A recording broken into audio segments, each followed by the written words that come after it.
Tori, I'd like to get started by asking you, what's your thoughts about the book? What did you think about it when the idea first came up and when you got to see the finished product?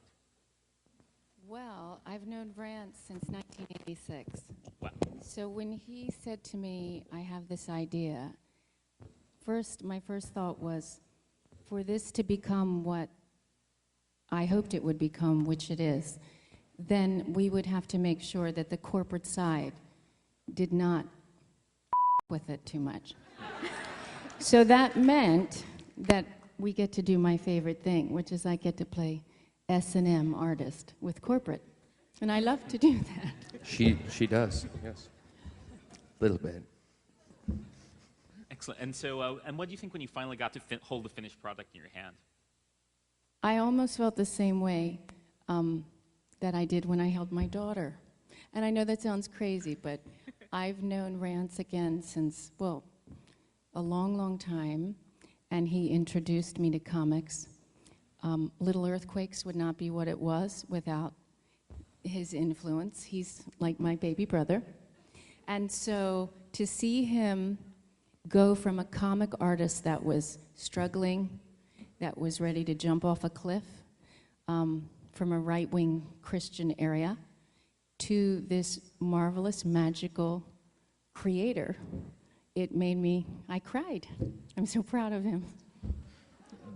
Literally, as I was leaving San Diego last year, I was promoting the graphic novel that Derek McCulloch and I are doing called Displaced Persons, which is now a couple of months late and will be probably a couple more months late because I was working on Comic Book Tattoo, and I'm sorry, Derek.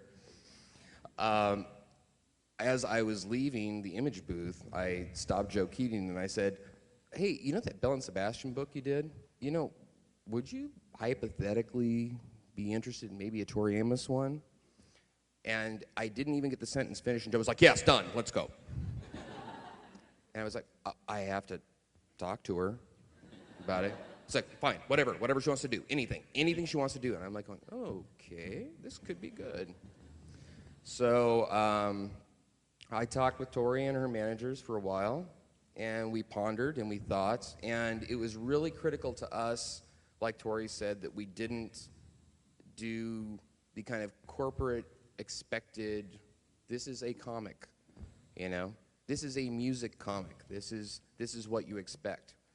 And Tori did an awesome job of, by merit of her notoriety and her fans and her presence, that we could do things like, you know, say, okay, we're going to do a 12-inch by 12-inch book, and it's going to be almost 500 pages, and it's going to be heavy art stock paper, and oh yeah, for the limited edition, I want it leather bound, and I want to use gold leaf on the page edges.